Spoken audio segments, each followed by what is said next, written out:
Dhaka polytechnic ও boutique শিক্ষার্থীদের সংঘর্ষে আহত অর্ধশতাধিক, তদন্ত কমিটি গঠনের নির্দেশ। মামলা দায়েরের পর বিপাকে ছাত্র আন্দোলনে আহতদের পরিবার, আসামিদের তালিকা নিয়ে বাণিজ্য। অ্যান্টিকা টেস্টের তৃতীয় দিন শেষে 181 রানে পিছিয়ে বাংলাদেশ, 9 উইকেটের সংগ্রহ 269 run.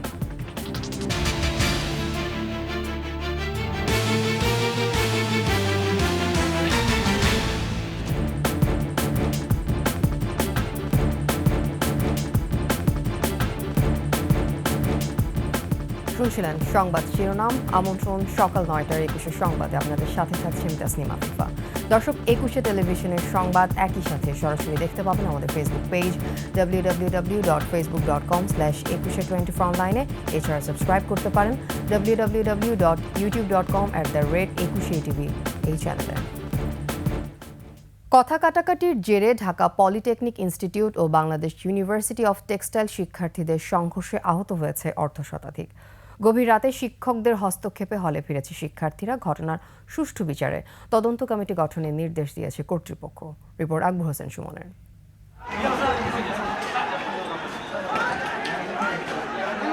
Bangladesh university of textile বুটেক্সের আজিজ হলের শিক্ষার্থীদের সঙ্গে পলিটেকনিক্যাল ইনস্টিটিউটে লতিফ হলের শিক্ষার্থীদের কথা কাটাকাটির সূত্র ধরে রোববার সন্ধ্যা থেকে এই ধাওয়া পাল্টা ধাওয়া। বিটাক মোড়ের দুই প্রান্তে দুই শিক্ষা প্রতিষ্ঠানের বিক্ষুব্ধ শিক্ষার্থীদের সামাল দিতে মাঝখানে সেনাবাহিনী ও পুলিশের অবস্থান ছিল সুদৃঢ়। তবে ইটপাটকেলের সংঘর্ষে অবস্থান ত্যাগ করে আইনশৃঙ্খলা বাহিনী। নিরাপত্তাহীনতার মধ্যে এমন আচরণে ক্ষুব্ধ শিক্ষার্থীরা। কয়েকজন ফোন করতেছে যারা লাইভ লোকেশন বাড়াইতেছে, যাদের বিল্ডিং হচ্ছে, এখনো রক্ত বের হইতেছে, তাদের উদ্ধার করতে পারতেছি না। সেখানে সেনাবাহিনী আমাদের একা রেখে চলে গেছে। আমাদের দায়িত্ব ছিল যে আমাদেরকে হল পর্যন্ত পৌঁছায় দেওয়া, আমাদের নিরাপত্তা নিশ্চিত করা। সেই জায়গায় সেনাবাহিনী আমাদেরকে অরক্ষিত অবস্থায় রেখে আসলে তারা লেজ গুটিয়ে চলে যায়। বুটেক্সের শিক্ষার্থীরা ঘটনার জন্য পলিটেকনিকের শিক্ষার্থীদের দায়ী করেন। পাল্টা জবাব দিতে রাজি হয়নি অভিযুক্তরা। বুটেক্স থেকে ছাত্রলীগ নাই, আমরা যারা আছি সবাই সাধারণ শিক্ষার্থী। সো এখানে তো ছাত্র রাজনীতির কোনো কথাই আসে না। দিনে দুপুরে তো কেউ আর হল দখল করতে পারবে না। তাদের উদ্দেশ্য হচ্ছে এই ছাত্র রাজনীতি, ছাত্র দলের রাজনীতির জানান দেওয়া। অ্যাম্বুলেন্স নিয়ে যখন আসতেছিলাম, আমি ভিতরে ছিলাম, পাশ থেকে পলিটেকনিক্যাল প্রত্যেকটা পোলাপান মজা মজা করে চিল্লানি স্লোগান দিছে। তাহলে আপনি বলেন যে এটা কতটা অমানবিকতার পরিচয় দিছে তারা। মধ্যরাতে শিক্ষকরাই দায়িত্ব নিয়ে শিক্ষার্থীদের হলে ফিরিয়ে দেন। তদন্ত কমিটিতেও নিশ্চিতভাবে বলা যায় হবেই। পলিটেকনিকের ছাত্র প্রতিনিধি প্লাস শিক্ষক এরা মিউচুয়াল করেই আমরা বিষয়টা অনেকটা স্বাভাবিক পর্যায়ে নিয়ে আসি। এখন মোটামুটি স্বাভাবিক। এখন আমরা বুটেক্স স্টুডেন্টদেরকে ওদের নিজ নিজ আবাসস্থলে আমরা নিয়ে যাবো আর কি। ঘটনা তদন্তে কমিটি গঠনেরও নির্দেশনা দিয়েছে কর্তৃপক্ষ।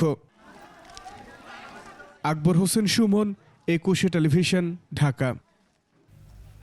ছাত্র আন্দোলনে আহত হওয়ার ঘটনায় মামলা দায়ের করে বিপাকে পড়েছে সুনামগঞ্জের ভুক্তভোগী পরিবার। মামলায় আসামিদের তালিকা ও গ্রেফতার নিয়ে চলছে রমরমা বাণিজ্য। বাদীর অভিযোগ, স্থানীয় সাংবাদিক ও আওয়ামী লীগ নেতাই বাণিজ্যের সঙ্গে জড়িত। প্রতিনিধিদের সহায়তায় ডেস্ক রিপোর্ট। গণঅভ্যুত্থানের দিন গত 4 আগস্ট সুনামগঞ্জে ছাত্র জনতার আন্দোলনে হামলা চালায় পুলিশ ও আওয়ামী লীগ নেতাকর্মীরা। পুলিশের গুলিতে গুরুতর আহত হন শিক্ষার্থী জহুর আলী। বিভিন্ন হাসপাতালে চিকিৎসার পর সবশেষ ঠিকানা সাভারের সিআরপি। শরীরে বয়ে বেড়াচ্ছেন শতাধিক স্প্লিন্টার। উন্নত চিকিৎসা ছাড়া যা অপসারণ সম্ভব না বলে জানিয়েছেন চিকিৎসকরা। ঘটনার 1 মাস পর চিকিৎসা সহায়তার শর্তে সুনামগঞ্জের স্থানীয় এক সাংবাদিক মাসুম হেলালের পরামর্শে পুলিশ কর্মকর্তার নামে মামলা দায়ের করেন জহুরের বড় ভাই হাফিজ আলী। কিন্তু সেই মামলায় আসামির সংখ্যা বেড়ে হয় 99 জন।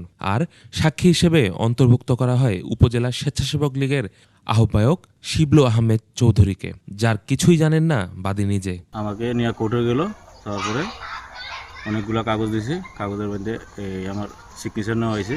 99 জনের নামে মামলা আর 200 জন অজ্ঞাতনামা। ওদেরকে আমি সবাইকে চিনার মতন না। সবাই তো আমার শত্রু না। আমাকে গুলি করেছে ওসি খালেক, রাজন, ওর সদস্যরা। কোনো এক পক্ষ মামলাটিকে ঘিরে বাণিজ্য করছে এমনটা বুঝতে পেরে মামলা তুলে নিতে গেলে হাফিজকে তুলে নিয়ে করা হয় নির্যাতন। দেখা যায় আমি কোর্টে গেছি, যাওয়ার পরে আমাকে কিছু সন্ত্রাসীরা আমাকে কিডন্যাপ করে নিয়ে গেছে। নেওয়ার পরে ওরা মারধর করেছে, করার পরে আমাকে থানা হস্তান্তর করেছে। তবে এসব কিছুকে বানোয়াট এবং উদ্দেশ্য প্রণোদিত বলে দাবি অভিযুক্ত সাংবাদিক মাসুম হেলালের। আমি এই মামলায় কে বা কারা আসামি হয়েছে না হয়েছে এর সাথে আমার কোনো সম্পৃক্ততা ছিল না। আমি মামলার যে ভিকটিম, মামলার যে বাদী, তাদের অনুরোধে এই মামলায়, যেহেতু আমি ঘটনাস্থলে ছিলাম, এই মামলায় আমি একজন সাক্ষী হয়েছি। মামলা বাণিজ্যের বিষয়ে তদন্ত করা হচ্ছে বলে জানিয়েছে পুলিশ। তারা যদিও আমাদের কাছে কোনো অভিযোগ জানায়নি, কিন্তু আমরা সেই বক্তব্যের প্রেক্ষিতে আমরা নিজেরাই স্ব-উদ্যোগে আমরা এটা যাচাই বাছাই করছি, এটা সত্যতা নিরূপণের চেষ্টা করছি। যদি এই ধরনের কোনো ঘটনা কেউ ঘটিয়ে থাকে, কেউ জড়িত থাকে, তথ্য প্রমাণ পাওয়া যায়, সেই তথ্য প্রমাণের ভিত্তিতে অবশ্যই আমরা যথাযথ আইনানুগ ব্যবস্থা গ্রহণ করব। আসামি পক্ষের আইনজীবী জানান, এরই মধ্যে আদালতে মামলাটি প্রত্যাহারের বিষয়ে আবেদন করেছে বাদীপক্ষ। বিজ্ঞ আমলি আদালত এটা যাচাই বাছাই করার জন্য তারা একটা সমন ইস্যু করছিলেন। সেই সমনের ভিত্তিতে শুনলাম 11 তারিখে বাদী নাকি কোর্টে আসছিল। কোর্ট যখন তারা খুঁজলেন যে সমন তো দিয়েছিলাম বাদী আসছে কিনা, তখন বাদীর আর পাওয়া যায়নি। পরে বিভিন্ন মাধ্যমে জানতে পারলাম বাদীকে তারা যেন কোর্ট থেকে নিয়ে চলে। ইতিমধ্যে এই মামলায় সাবেক পরিকল্পনা মন্ত্রী এম এ মান্নান ও সুনামগঞ্জ 5 আসনের সাবেক এমপি মহিবুর রহমান মানিক গ্রেপ্তারের পর বর্তমানে জামিনে আছেন। Yusuf Hasan Naim, news desk, 21 television. 21 টেলিভিশনের সূচনা লগ্নে সহকর্মীকে সংবর্ধনা জানালেন 21 টেলিভিশনের চেয়ারম্যান ও সিইও আব্দুস সালাম। 21 জন্মলগ্ন থেকে দৃষ্টি, মিউজিক ক্যাফে, পথের পাঁচালী সহ শতাধিক জনপ্রিয় অনুষ্ঠানের নির্মাতা জুবায়ের বাবু। তার সংবর্ধনায় আর উপস্থিত ছিলেন 21 টেলিভিশনের ভাইস চেয়ারম্যান ও সিইও তাসনুভা মাহবুব সালাম সহ 21 পরিবার। আরও জানাচ্ছেন নাহিদ সিরাজি নিম্মি। পরিবর্তনের অঙ্গীকার নিয়ে 21-এর যাত্রা শুরু হয়েছিল 2000 সালে। টেলিভিশন অনুষ্ঠানের যে কয়েকজন পরিবর্তনের ছোঁয়া এনেছিলেন তাদের একজন জুবায়ের বাবু। প্রায় 1.5 যুগ পর পুরনো কর্মস্থলে আসায় 21 পরিবারের পক্ষ থেকে এই সংবর্ধনার আয়োজন। 21 টেলিভিশনের চেয়ারম্যান ও CEO Abdus Salam, vice chairman Tasnuva মাহবুব সালাম শুভেচ্ছা জানান পুরনো সহকর্মীকে। এরপর অতিথিকে নিয়ে প্রতিষ্ঠানের বিভিন্ন শাখা পরিদর্শন করেন 21 পরিবার। এ সময় 21 টেলিভিশনের সাথে সম্পর্কের সমীকরণের গল্প তুলে ধরেন জুবায়ের বাবু। একই সাথে আগামীর জন্য শুভকামনা জানান তার ভালোবাসার প্রথম এই চ্যানেলের জন্য। মানসিকভাবে আমি সবসময় টিভির সাথে ছিলাম, সো এটা হচ্ছে যে আমার কাছে এই জায়গাটা, এই জায়গার গন্ধ, এই জায়গার বাতাস, এই জায়গার মানুষগুলো সবগুলো আপন মনে হয়। 21 টেলিভিশন আমি আসলে যেই জায়গাটা দেখতে চাই, আমি যেই জায়গাটা ছেড়ে গেছি 21 টেলিভিশন, সেই জায়গাটাতে আমি দেখতে চাই। 21 টেলিভিশনের ভাইস চেয়ারম্যান ও সিওও তাসনুভা মাহবুব সালাম বলেন, সাবেক এই সহকর্মীকে পেয়ে আনন্দের কথা এবং চ্যানেল নিয়ে তার আগামীর পরিকল্পনা। মুক্ত বাতাসে আমরা কথা বলতে পারতেছি, so very happy for this. হ্যাঁ, এবং যেটা ইটিভি যেখানে উনি রেখে গিয়েছেন, যেটা বললেন উনি একটু আগে, of course we are trying to go there ইনশাআল্লাহ। নব উদ্যমে এগিয়ে যাচ্ছে 21 টেলিভিশন। এই অগ্রযাত্রায় জুবায়ের বাবুকে পাশে থাকার আহ্বান জানালেন 21 টেলিভিশনের চেয়ারম্যান ও সিইও আব্দুস সালাম।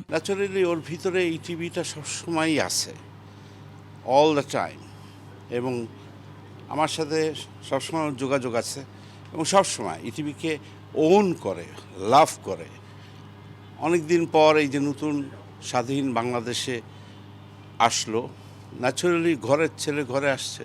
পরিবর্তনে অঙ্গীকারবদ্ধ স্লোগানে 21 টেলিভিশনের চেয়ারম্যান ও সিইও আব্দুস সালামের হাত ধরে চ্যানেলটি এগিয়ে চলেছে সাহসিকতার সাথে। তাই তো এতদিনের এ অগ্রগতিতে ভূমিকা রাখা সহকর্মীদের প্রতি তিনি এতটাই আন্তরিক ও দায়িত্বশীল। Nahid Siraji Nimmi, 21 television, Dhaka. Bangladesh West Indies test প্রসঙ্গ। অ্যান্টিগা টেস্টের তৃতীয় দিন শেষে 9 উইকেটে 269 রান করেছে বাংলাদেশ। টাইগাররা এখনও পিছিয়ে 181 রানে। 2 উইকেটে 40 রান নিয়ে দিন শুরু করা বাংলাদেশ প্রথম ধাক্কা খায় শাহাদাত দীপুর পতনে। এরপর ভালো শুরু পেয়েছেন অনেক ব্যাটারি, তবে কেউই ইনিংস বড় করতে পারেনি। 2 অঙ্ক ছুঁতে পারা ব্যাটসম্যানদের মধ্যে অর্ধশতক করতে পেরেছেন শুধুমাত্র মমিনুল ও জাকের আলী। লিটন দাস করেন 40 রান, তাসকিন আহমেদ 11 ও শরীফুল ইসলাম 5 রানে অপরাজিত থেকে চতুর্থ দিনের খেলা শুরু করবেন।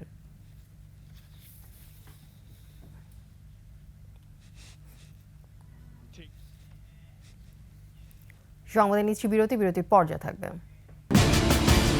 টেকনাফে আওয়ামী লীগ নেতার দখলে বৌদ্ধবিহার, আদালতের নির্দেশের পরেও উদ্ধার করেনি প্রশাসন।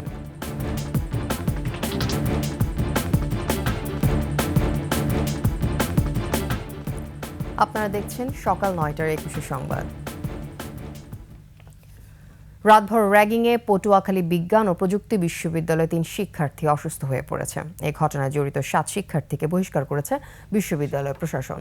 23 নভেম্বর রাতে বিশ্ববিদ্যালয়ের এম কেরামত আলী হলে এই ঘটনা ঘটে। আহত একজনকে বরিশাল শেরেবাংলা মেডিকেলে এবং বাকি 2 জনকে বিশ্ববিদ্যালয়ের হেলথ সেন্টারে ভর্তি করা হয়েছে। ওই হলে অবস্থানরত স্নাতক প্রথম বর্ষের শিক্ষার্থীরা র্যাগিংয়ের শিকার হন। ভাইস চ্যান্সেলর প্রফেসর ডক্টর কাজী রফিকুল ইসলাম জানান, অভিযুক্ত 7 শিক্ষার্থীকে র্যাগিংয়ের অভিযোগে 1 বছরের জন্য বহিষ্কার করা হয়েছে। ডিসিপ্লিনারি বোর্ডের সভায় ইতোমধ্যে গঠন করা হয়েছে 5 সদস্যের তদন্ত কমিটি।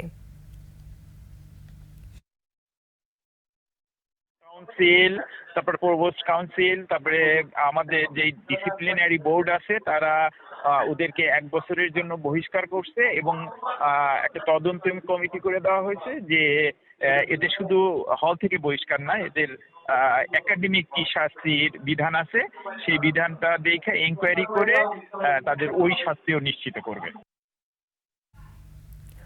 কক্সবাজারের টেকনাফে আওয়ামী লীগ নেতার দখলে থাকা 200 বছরের পুরনো বৌদ্ধবিহার ও জমি এখনও উদ্ধার করা হয়নি।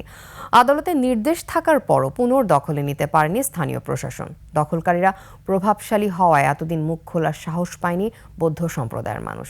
কক্সবাজার প্রতিনিধি আব্দুল আজিজের তথ্যচিত্রে ডেস্ক রিপোর্ট। প্রায় 200 বছরের পুরনো কক্সবাজারের টেকনাফের দক্ষিণ বড় বৌদ্ধবিহার। 2009 সালের আগেও এই বৌদ্ধ বিহারে ছিল পুণ্যার্থীদের পদচারণা। আসতেন দেশ বিদেশের বৌদ্ধ ভিক্ষুরা।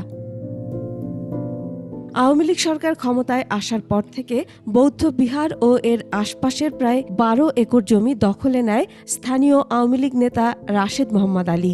বিহারে থাকা বৌদ্ধ মূর্তিগুলো ভেঙে ফেলে। যখন এমপি ক্ষমতা তো কলেজের নাম দিয়ে এটা কলেজ করিম বলে হয়ে রাখেন, কলেজের নাম দিয়ে কি করছে তারা এন দখল করি হলে এই আছে মানুষ তৈয়ের আলিয়ায় তৈয়ের একটু বাঙালির তো বহু সব মানুষ আইয়ে রে লুটপাট করে। আমাদের কোনো ধরনের হস্তক্ষেপ জানা নাই, আমরা সবসময় সহযোগিতা করছি এই জিনিসটা ঠিক আর জন্য। বৌদ্ধ সম্প্রদায়ের লোকজন বলছেন, আওয়ামী লীগ সরকারের আমলে জায়গাটি পুনরুদ্ধারের চেষ্টা করেও ব্যর্থ হয়েছেন। আদালতের আদেশ থাকার পরও প্রশাসন কোনো ব্যবস্থা নেয়নি। সীমা ঘরের এই বুদ্ধ মূর্তি এবং গৌতম বুদ্ধের মূর্তির যা অবস্থাটা দেখতে পেয়েছি আজকে, সেটা খুবই নাজুক। কোর্টের থেকে আদেশ, এটা জেলা প্রশাসক মহোদয় থেকে আদেশ আসার পরও উপজেলা প্রশাসন কেন কার্যকরী পদক্ষেপ নিচ্ছে না, কিন্তু আমার বোধগম্য হচ্ছে না। বৌদ্ধ বিহার ও দখলে থাকা এলাকা পরিদর্শন করেছেন মানবাধিকার কর্মী, বিশ্ববিদ্যালয় শিক্ষক ও কক্সবাজারের বিভিন্ন সামাজিক সংগঠনের প্রতিনিধিরা। তারা বলছেন, দখলদাররা প্রাচীন বৌদ্ধ বিহারের চিহ্নটুকুও রাখেননি। এটা নিয়ে বহুদিন ধরে আমরা লেগে আছি, আন্দোলন সংগ্রাম করছি। আমরা যখন প্রথমবার আসছিলাম, এই মোহাম্মদ আলীর ছেলেরা আমাদের থাকা অবস্থাতেই এখানে গ্রেনেড ফাটিয়েছে। 4 বছরে আমরা যে কাগজপত্র এখন আপডেটেড পেয়েছি, সেখানে ডিসি সাহেব এখানকার টিওনোকে, উপজেলা নির্বাহী অফিসার মহোদয়কে নির্দেশনা দিলেন। 1 মাস হয়ে গেল, কোনো উদ্যোগ এখানকার টিওনো মহোদয় যে নিলেন না, এটা কিন্তু ডিসির আদেশকে এবং কোর্টের আদেশকে অমান্য করা। দখলদার নাকি এখান থেকে পালিয়ে গেছে। আমরা মনে করছি এই সরকারের সময়ে এটা দখলমুক্ত করার একটা সুযোগ হয়েছে। অভিযুক্ত আওয়ামী লীগ নেতা রাশেদ মোহাম্মদ আলী পলাতক থাকায় এ ব্যাপারে তার বক্তব্য নেওয়া সম্ভব হয়নি। জেলা প্রশাসকও বক্তব্য দিতে রাজি হয়নি। Masum আলিসা, desk report, 21 television. আবার নিচ্ছি বিরতি, ফিরে এসে যা থাকছে। ইসরায়েলে 340টিরও বেশি ক্ষেপণাস্ত্র ড্রোন হামলা চালানো হিজবুল্লাহ, বেশ কিছু স্থাপনায় ক্ষয়ক্ষতি। আর এর সাথে শেষ করছি সকাল 9টার 21 সংবাদ। যাবার আগে সংবাদ শিরোনামগুলো আরও একবার। ঢাকা পলিটেকনিক ও বুটেক শিক্ষার্থীদের সংঘর্ষে আহত অর্ধশতাধিক, তদন্ত কমিটি গঠনের নির্দেশ। মামলা দায়েরের পর বিপাকে ছাত্র আন্দোলনে আহতদের পরিবার, আসামিদের তালিকা নিয়ে বাণিজ্য। অ্যান্টিগা টেস্টের তৃতীয় দিন শেষে 181 রানে পিছিয়ে বাংলাদেশ, 9 উইকেটের সংগ্রহ 269 রান।